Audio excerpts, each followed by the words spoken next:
아름답고 거룩한 것으로 여호와께 예배할지어다. 온 땅이여 그 앞에서 떨지어다. 모든 나라 가운데서 이르기를 여호와께서 다스리시니 세계가 굳게 서고 흔들리지 않으리라. 그가 만민을 공평하게 심판하시리라 할지로다. 하나님은 영이시니 예배하는 자가 신령과 진정으로 예배할지니라. 아멘.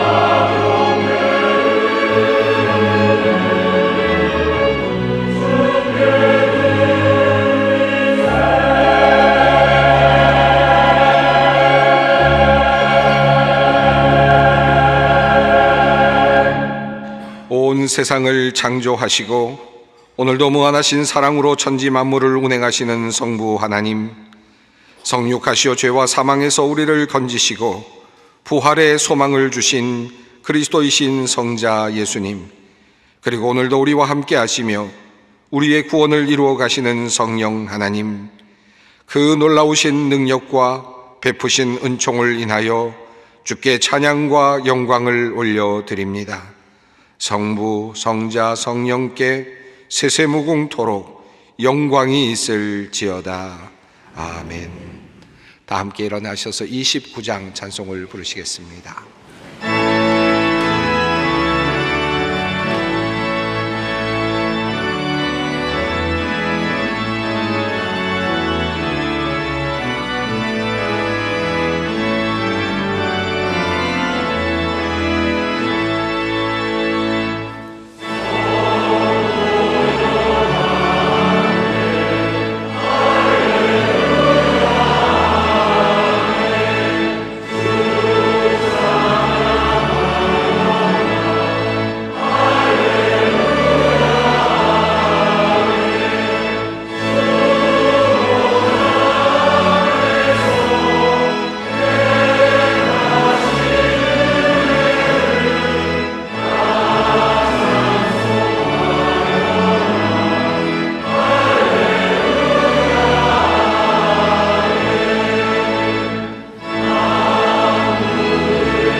사랑의 하나님, 무더운 날씨, 그럼에도 주님을 생각하며 오늘도 거룩한 자리로 나왔습니다. 자칫 게을러질 수 있는 시간이오나 주님 향한 마음과 사랑 주심을 감사합니다. 이미 우리의 모든 과거의 죄와 실수를 다 잊으시고 용서하심을 믿고 부끄럽지만 감사하는 마음으로 주님 앞으로 나아갑니다. 예수 그리스도의 그 보혈이 우리를 낫게 하였고 우리를 다시 성하게 하였으며 죽을 수밖에 없는 우리를 다시 살게 하였음을 믿음으로 고백합니다. 이제 우리가 이 자리에 나와 기도하게 하신 것은 주님께서 우리를 위하여 예비하신 놀라운 축복이 있음을 보여주시기 위함인 줄 믿습니다. 주님의 그 복된 약속을 붙잡는 오늘이 되게 하옵소서. 여전히 이기적이며 불평과 불만으로 가득한 우리들입니다. 마치 출애굽의 은혜를 입고도 광야에서 그러하였던 이스라엘 백성들처럼 오늘 우리도 주님 앞에서 감사할 줄 모르고 목이 곧은 백성입니다. 인애하신 하나님, 우리의 허물과 죄를 용서하여 주시옵소서. 주님의 말씀을 따라 살지 못하였습니다. 사랑의 마음으로 모든 것 대하지 못하였습니다. 주님을 온전히 의지하지 않고 세상에 힘 있는 것들을 부러워하고 그것을 의지하고자 하였습니다. 주님, 우리의 부족함과 죄악을 용서하여 주시옵소서. 지금은 하나님과 나만이 아는 죄를 생각하며 묵묵히 참회의 기도를 드립니다. 그리스도께서 하나님 곧 우리 아버지의 뜻을 따라 이 악한 세대에서 우리를 건지시려고 우리 죄를 대속하기 위하여 자기 몸을 주셨으니 영광이 그에게 세세토록 있을지어다. 그러므로 주 예수 그리스도 안에 있는 자에게 결코 정죄함이 없느니라. 아멘.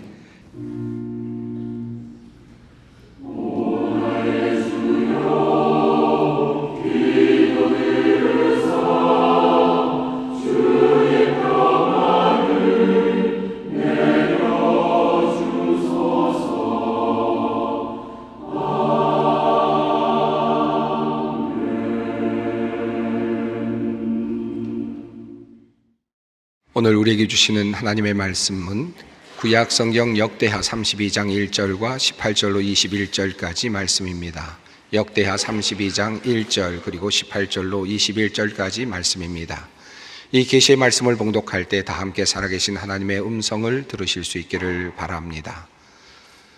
이 모든 충성된 일을 한 후에 아수르 왕 사네립이 유다에 들어와서 견고한 성읍들을 향하여 진을 치고 쳐서 점령하고자 한지라.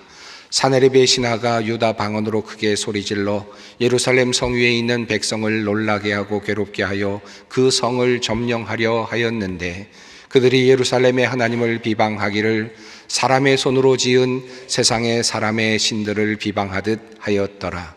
이러므로 히스기야 왕이 아모스의 아들 선지자 이사야와 더불어 하늘을 향하여 부르짖어 기도하였더니 여호와께서 한 천사를 보내어 아수르 왕의 진영에서 모든 큰 용사와 대장과 지휘관들을 멸하신지라. 아수르 왕이 낯이 뜨거워 그의 고국으로 돌아갔더니 그의 시내 전에 들어갔을 때에 그의 몸에서 난 자들이 거기서 칼로 죽였더라. 아멘. 오늘 읽은 본문 말씀은 우리들의 신앙생활과 관련하여서 매우 흥미로운 전개를 우리에게 보여주고 있습니다.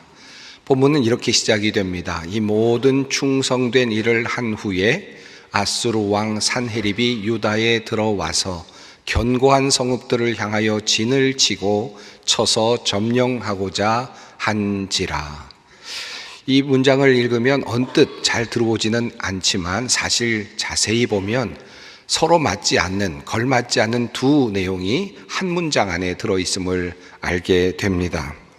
우선 이스라엘에게 닥친 위기에 대한 내용이 있습니다. 아수르 왕 사네립이 유다를 점령하고자 쳐들어왔다라고 하는 내용입니다. 즉 한마디로 말하면 아수르의 침략입니다. 그런데 그 앞부분에 이런 내용이 있습니다. 이 모든 충성된 일을 한 후에, 그러니까 한마디로 요약하면 이런 내용입니다. 이 모든 충성된 일을 한 후에, 그런데 침략군이 그만 예루살렘을 점령하려고 공격하여 들어왔다라고 하는 내용입니다. 때는 히스기야 왕 때였습니다. 히스기야가 산헤립이 예루살렘을 치러 온 것을 보고 그러니까 충성된 일을 한 사람은 히스기야였다라고 할 수 있겠죠. 그가 어떤 충성된 일을 하였다는 말일까요? 이 이야기는 그가 왕위에 오른 이야기, 그러니까 역대하 29장까지 거슬러 올라가게 됩니다. 역대하 29장 1절은 그의 치세를 이렇게 설명하고 있습니다. 히스기야가 왕위에 오를 때의 나이가 25세라 예루살렘에서 29년 동안 다스리니라. 그리고 이어서 성경은 그가 어떠한 왕이었는지에 대한 평가를 이렇게 내리고 있습니다. 히스기야가 그의 조상 다윗의 모든 행실과 같이 여호와 보시기에 정직하게 행하여, 즉 한마디로 말하면 하나님이 보시기에 정직하게 살았던 왕, 선왕, 그러니까 착한 왕이었다는 것입니다. 유다의 왕 히스기야에 대한 평가입니다. 그가 이렇게 하나님 앞에서 선한 행동을 하는 그런 왕이었는데 그가 어떠한 충성을 했다는 말일까? 하나님 앞에서 어떤 충성된 일을 했다는 말일까요? 그것은 오늘 본문이 32장 1절이니까 바로 그 앞에 있는 31장을 받겠죠. 당연히 그러할 것입니다. 31장 마지막 부분, 그리고 31장은 바로 히스기야가 예루살렘에 사는 백성들에게 명령하여서 제사장과 그리고 레위 사람들의 몫인 음식을 모든 사람들에게 그들에게 나누어 주도록 하는 명령을 내리는 그런 내용입니다. 그러니까 레위인들, 제사장들은 땅을 기업으로 받지 않았던 사람들이었기 때문에 모든 다른 백성들이 그들을 서로 도와야 될, 생활을 책임져 줄 의무가 있었습니다. 그런데 그런 일들이 제대로 이루어지지 않았던 모양입니다. 그러다 보니까 성전을 돕는 일, 성전을 살피는 일들이 그만 게으르게 될 수밖에 없었겠죠. 히스기야는 하나님의 율법의 말씀을 따라 모든 백성들에게 레위인과 제사장들을 책임지는, 그들의 생활을 책임지도록 함으로써 그들의 책무를 다하도록 하는 그런 명령을 내렸습니다. 또 예루살렘에 사는 백성을 명령하여 제사장들과 레위 사람들의 몫의 음식을 주어 그들에게 여호와의 율법을 힘쓰게 하라 하니라. 31장은 바로 이런 내용들을 전하고 있습니다. 자, 그리고 나서 바로 이렇게 한 후에 그 마지막이 어떠했는지를 바로 이 31장 마지막 부분에서 이런 이야기를 합니다. 히스기야가 온 유다에 이같이 행하되 그의 하나님 여호와 보시기에 선과 정의와 진실함으로 행하였으니 그가 행하는 모든 일 곧 하나님의 전에 수종들은 일에나 율법에나 계명이나 그의 하나님을 찾고 한 마음으로 행하여 형통하였더라. 자, 그리고 이어지는 본문 말씀이 바로 32장 1절 오늘 본문의 말씀입니다. 이 모든 충성된 일을 한 후에 아수르 왕 사네립이 유다에 들어와서 견고한 성읍들을 향하여 진을 치고 쳐서 점령하고자 한지라. 하나님이 보시기에 충성스럽게 행동했던 히스기야 왕, 하나님께서 그를 충성스럽게 여기셨습니다. 그래서 그를 형통하게 해주셨다라고 그렇게 말씀을 합니다. 그런데 이렇게 하나님께서 히스기야 왕과 이스라엘 백성을, 유다 백성을 형통하게 하셨다라는 말씀이 끝난 후에 바로 이어서 이런 충성스러운 일을 한 후에 아수르의 군대가 쳐들어왔다라고 하는 말씀이 이어지고 있다는 것입니다. 이것이 과연 무슨 형통이란 말인가? 도대체 성경은 어떤 의미에서 이것을 형통이라고 말하는가 하는 의문이 듭니다. 일단 이렇게 31장과 32장 사이에 그 흐름만 보아도 형통이라는 말이 무색할 지경이죠. 그런데 사실은 29장부터 이어지는 히스기야 왕의 모든 치적들과 그의 삶, 그의 신앙을 살펴보면 더욱더 그것이 혼란스럽게 느껴질 수밖에 없습니다. 이 부분을 조금 더 들어가 보겠습니다. 히스기야 왕의 아버지의 이름은 아하스였습니다. 이 아하스 왕에 대한 이야기가 역대하 28장 한 장에 자세하게 소개되어 있습니다. 그에 대한 평가를 성경은 이렇게 하고 있습니다. 아하스가 왕위에 오를 때에 나이가 20세라 예루살렘에서 16년 동안 다스렸으나 그의 조상 다윗과 같이 아니하여 여호와 보시기에 정직하게 행하지 아니하고 이스라엘의 왕들의 길로 행하여 바알들의 우상을 부어 만들고 또 흰놈의 아들 골짜기에서 분향하고 여호와께서 이스라엘 자손 앞에서 쫓아내신 이방 사람들의 가증한 일을 본받아 그의 자녀들을 불사르고 또 산당과 작은 산 위와 모든 푸른 나무 아래에서 제사를 드리며 분향하니라. 아하스는 하나님을 섬기지 않았습니다. 그 결과는 사실 참혹했습니다. 이어지는 내용을 보면 아람 왕이 쳐들어와서 많은 사람들을 다메섹으로 잡아가는 내용이 나옵니다. 다시 말하면 예루살렘에 살고 있었던 많은 백성들이 다메섹의 포로로 잡혀가는, 노예로 잡혀가는 그런 불행한 일이 일어났었다는 것입니다. 심지어는 북이스라엘에 살고 있는 동족인 이스라엘 사람들이 쳐들어와서 유다 백성들 12만 명을 살육하는 그와 같은 비극이 또한 일어났습니다.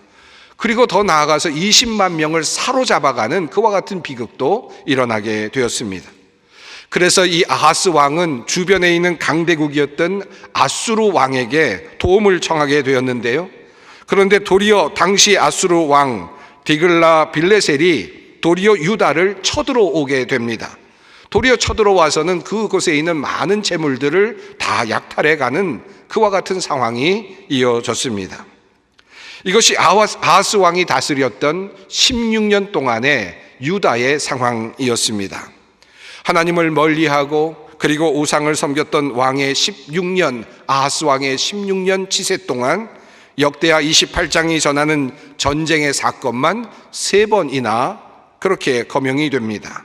그때마다 크게 패했고 그리고 수많은 사람들이 살육을 당했고 모든 재물들을 빼앗기는 그와 같은 비극이 계속적으로 일어났었다라고 성경은 말씀하고 있습니다. 자, 그리고 아하스가 죽은 후에 히스기야 왕이 즉위를 하게 됩니다. 그가 왕위에 오를 때 나이가 25이었다고 성경이 말하니까 아하스의 통치 기간 16년을 빼면 아마도 그가 아하스 왕, 아버지가 왕에 즉위할 때 9살 나이였을 것입니다. 그리고 9살 때부터 아하스 왕이 그 모든 유다를 다스리는 모습을 그는 아주 꼼꼼하게 볼 수 있었을 것입니다. 그리고 그는 그 아버지의 잘못이 어디에 있는지를 분명하게 깨달을 수 있는 시간이 있었을 것입니다. 적어도 그는 그런 나이에서 시작했고 그 나이에서 아버지의 그 정치적인 상황을 보았고 그리고 16년 동안 그것을 자세하게 살필 수 있었기 때문입니다.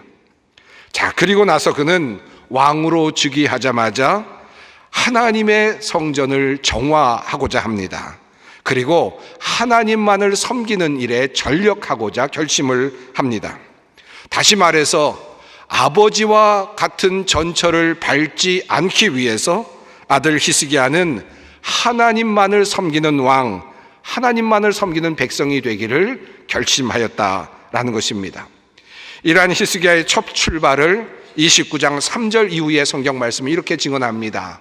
그는 왕이 되던 그 첫 해 첫째 달에 닫혔던 주님의 성전 문을 다시 열고 수리하였다.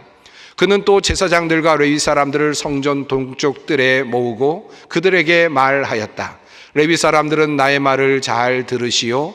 이제 그대들 자신을 먼저 성결하게 하고 또 그대들의 조상이 섬긴 주 하나님의 성전을 성결하게 하여 더러운 것을 성소에서 말끔히 없애도록 하시오. 우리 조상이 죄를 지어 주 우리의 하나님 앞에서 악한 일을 하였소. 그들은 하나님을 버리고 얼굴을 돌이켜서 주님께서 거하시는 성소를 등지고 말았소. 바로 이것이 히스기야 왕이 자신의 아버지의 모습을 통해서 보았던 바로 그 선조의 모습이었습니다. 하나님을 떠나서 그들이 재앙을 맞이하게 되었다. 하나님께 예배를 드리지 않았기 때문에 이와 같은 어려운 그런 시간들을 우리가 보내게 되었다라고 그렇게 그 모든 과거를 회상하죠. 그리고 이어서 그는 이렇게 이야기를 합니다. 이런 까닭으로 주님께서 유다와 예루살렘에 대해 진노하셔서 우리를 두려움과 놀람과 비웃음거리가 되게 하셨다는 것은 여러분이 직접 보아서 알고 있는 사실이요. 조상들이 칼에 맞아 죽고 우리의 자식들과 아내들이 사로잡혀 갔소. 이제 나는 주 이스라엘의 하나님께서 그 맹렬한 진노를 우리에게서 거두시기를 바라며 하나님과 언약을 세우기로 결심하였소. 이것이 바로 히스기야의 결심의 과정이었습니다. 정리하면 히스기야는 자신이 왕이 되자마자 자신의 통치 방향을 분명하게 설정하였습니다. 하나님께로 이제 돌아가야 한다. 성소를 깨끗하게 하고 제사를 복원해야 되겠다. 지금까지 외세의 침략을 받고 우리가 유린을 당했던 것은 우리가 하나님을 온전하게 섬기지 않았기 때문이다. 그러니 나는 결심하였다. 나는 이제 하나님만을 섬기겠다. 그리고 우리 모든 백성들이 하나님만을 믿는, 그리고 하나님만을 섬기는 백성이 되도록 하겠다. 그는 자신의 결의를 이렇게 표현을 한 것입니다. 그래서 이어지는 내용을 보면 29장 이후로부터 30장, 31장까지 이어지는 그 내용 안에 우선 히스기야는 성전을 깨끗하게 하는 성전 정화의 사업을 벌여나갑니다. 그리고 모든 이방인들의 물건들을 제하여 버리고 모든 이방인들의 이방신들을 다 부수어 버리는 일을 하게 됩니다. 그리고 성전에 들어가서 성전에서 온전한 제사를 이제 새롭게 드리기 시작합니다. 속죄제를 드리고 번제를 회복하고 감사의 제사를 회복합니다. 이것뿐만이 아니었습니다. 그는 유월절을 다시 회복하고 무교절을 다시 회복하면서 예배의 절기도 다시 회복을 합니다. 그리고 마지막으로 앞서 말씀드린 것처럼 레위인들과 그리고 제사장들에게 분깃을 백성들이 나누어 주도록 함으로써 레위인들과 제사장들이 본연의 임무에 충실할 수 있도록, 제사를 드리는 일에 충실할 수 있도록 모든 환경을 만들어가게 됩니다. 자, 그러니까 한마디로 말한다면 히스기야는 그가 집권하며 왕권에 오른 다음부터 하나님만을 섬기는 나라를 만들겠다, 예배하는 나라를 만들겠다, 예배하는 백성을 만들겠다라고 작정하였고 그것을 실제로 이루어냈다라고 말할 수 있겠습니다. 자, 그러므로 이 모든 충성스러운 일을 마친 후에 라고 하는 이 32장 1절의 말씀은 바로 이 모든 히스기야의 사역 전체를 받는 그런 말이라고 할 수 있을 것입니다.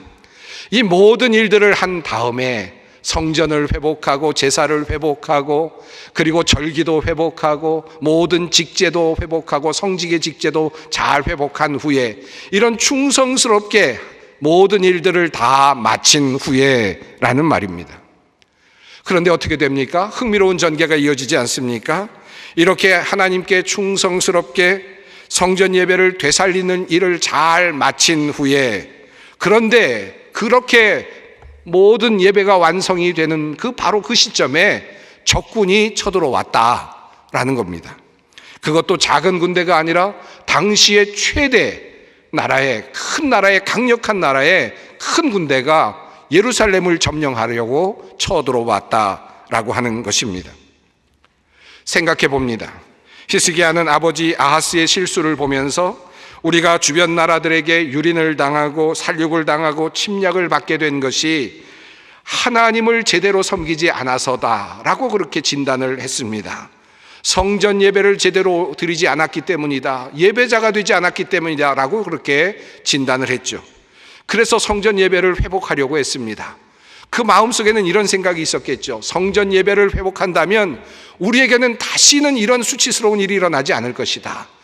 또 다른 어떤 침략과 같은 그런 어려운 일이 생겨나지 않을 것이다. 하나님께서 그런 일을 허용하지 않을 것이다 라고 그렇게 생각을 했을지도 모르겠습니다.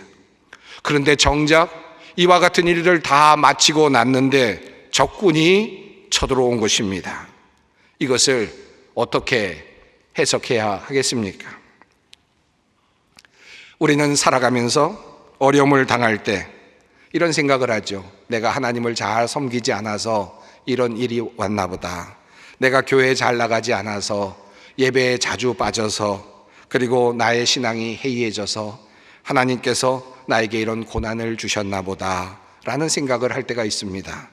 물론 성경에 이런 사례들이 여러 곳 나오니까 이렇게 생각하는 것도 무리는 아닙니다. 그리고 또 때로는 그런 의도로 하나님께서 우리에게 고난을 주실 때도 상당히 많이 있죠.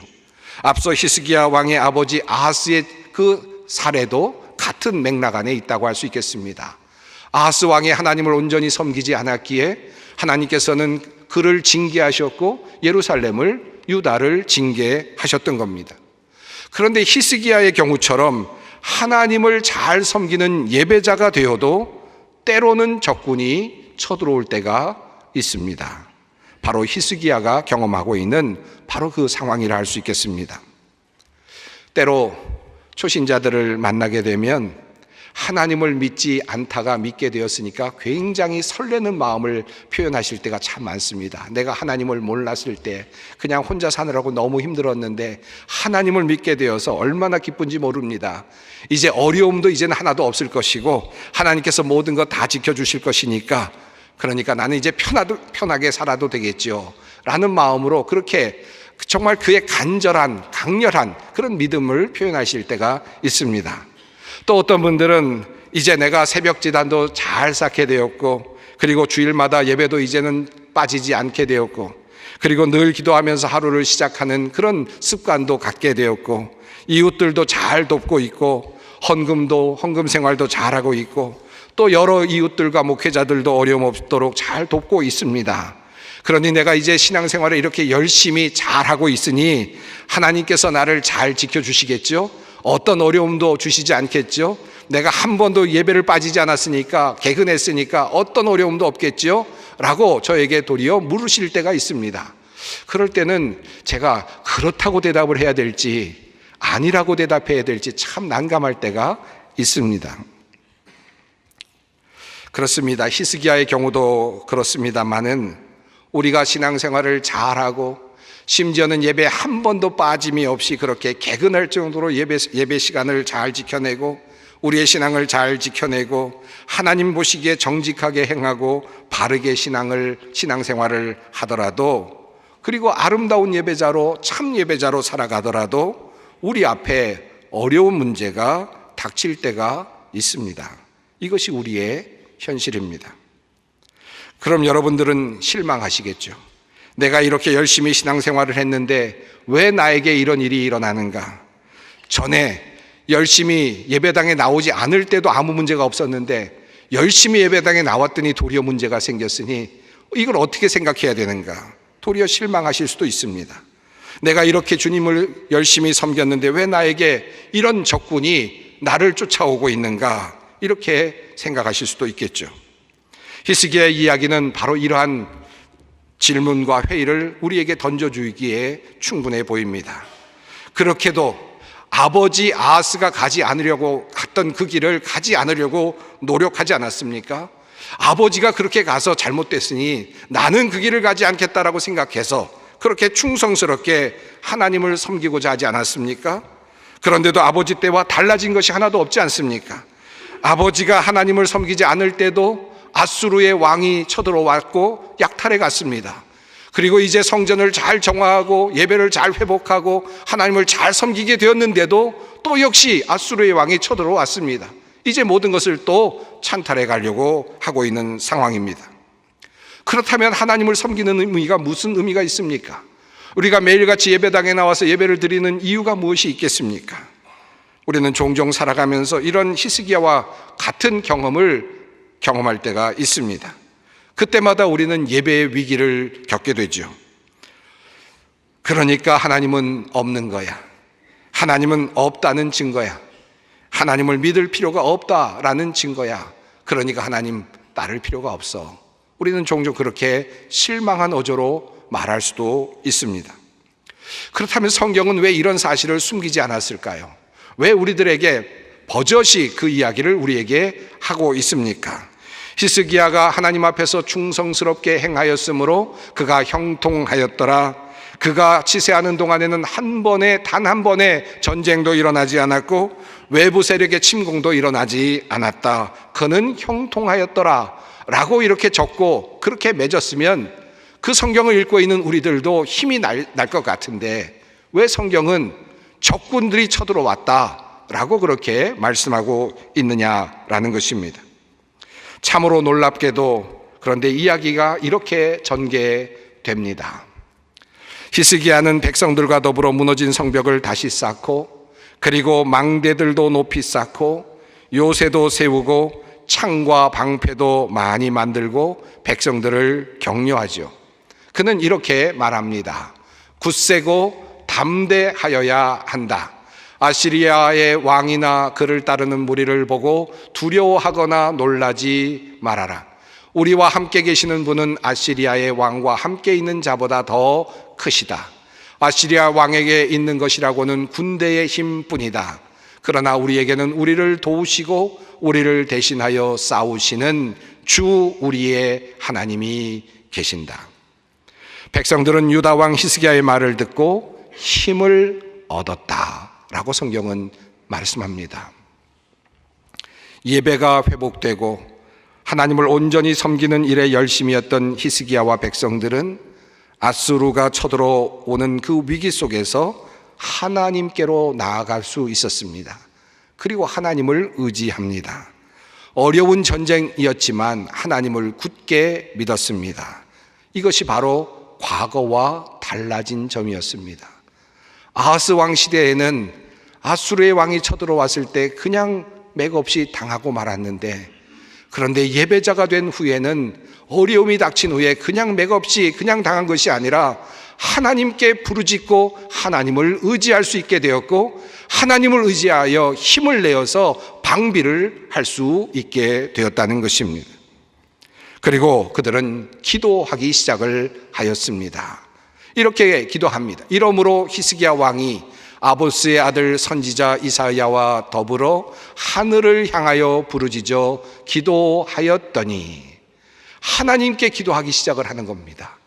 이제 참된 예배자가 되었기에 하나님께 기도할 수 있는 통로가 열린 것입니다. 하나님께 간구를 하게 된 것입니다.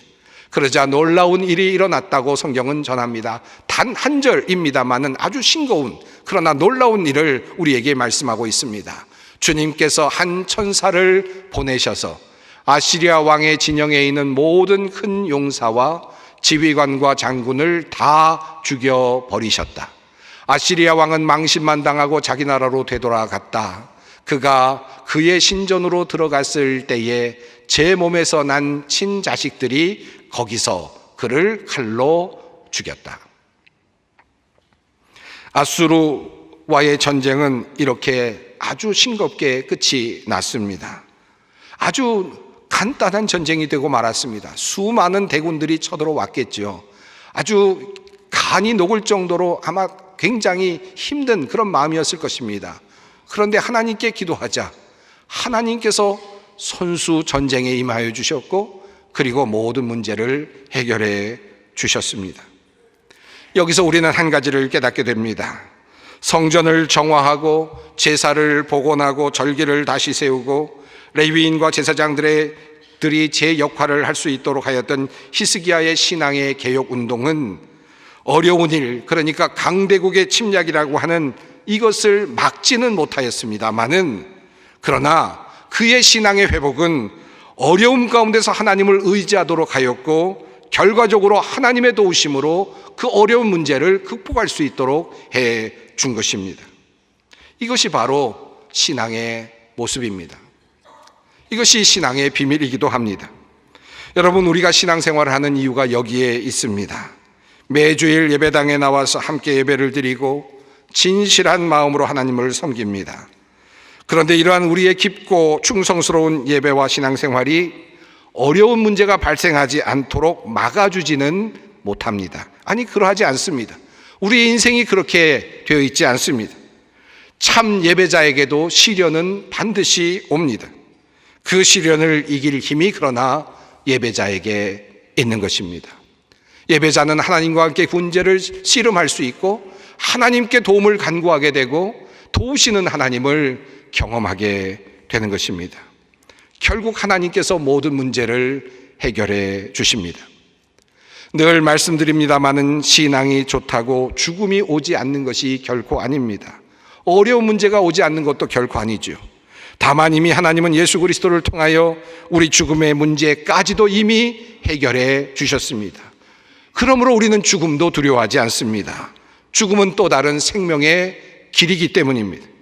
그러므로 우리는 이렇게 고백합니다. 어떤 시련도 어떤 것도 우리를 그리스도의 사랑에서 끊을 수 없습니다.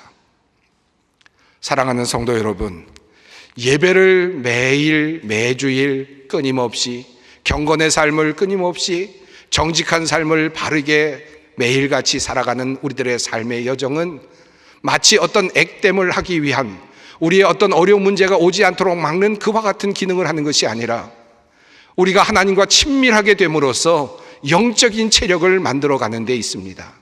그래서 우리에게 당연히 닥칠 수 있는 어려운 문제들, 그 앞에서 우리는 하나님과 함께 그 문제를 풀어갈 수 있고, 그리고 그 문제를 극복해 나갈 수 있게 되는 것입니다. 그런 의미에서 우리가 드리는 이 예배는, 매일같이 드리는 이 예배의 자리는 체력을 양성하는, 영적인 체력을 만들어가는 그런 자리라고 할 수 있겠습니다. 그런 훈련을 통하여 우리는 하나님과 더 깊이 하나님과 더 깊은 관계로 나아가게 되고 하나님을 의지하게 되는 것입니다. 저는 우리 사랑하는 소망의 모든 성도 여러분들이, 또 이 설교를 듣고 있는 많은 모든 성도 여러분들이 바로 이 믿음 안에 서기를 간절히 바랍니다. 믿음 안에서, 그리고 예배 안에서 우리는 하나님께 나아갑니다. 그리고 우리는 하나님과 함께 강한 자가 되는 것입니다. 어떤 어려움이 와도 우리는 반드시 이겨낼 것입니다. 이 믿음으로, 기쁨으로 당당하게 살아가는 우리 소망의 성도 여러분들 되시기를 간절히 바랍니다. 기도하겠습니다. 사랑의 하나님, 우리를 예배자로 세워주셔서 하나님을 늘 생각하며 주님과 동행하며 살 수 있게 하시니 감사합니다. 참 예배자에게도 시련은 오지만 주님께서 예배자들에게 믿음 주시고 시련을 이길 힘과 용기를 주심을 감사드립니다. 하나님께서 친히 나서시어 우리의 어려움을 해결해 주실 것을 굳게 믿습니다. 이 믿음으로 어렵고 힘든 세상을 힘차게 살아가는 우리 모두가 되게 하옵소서. 예수님의 이름으로 기도드리옵나이다. 아멘. 우리 주 예수 그리스도의 은혜와 하나님의 사랑과 성령의 교통하심이 너희 무리와 함께 있을지어다. 아멘.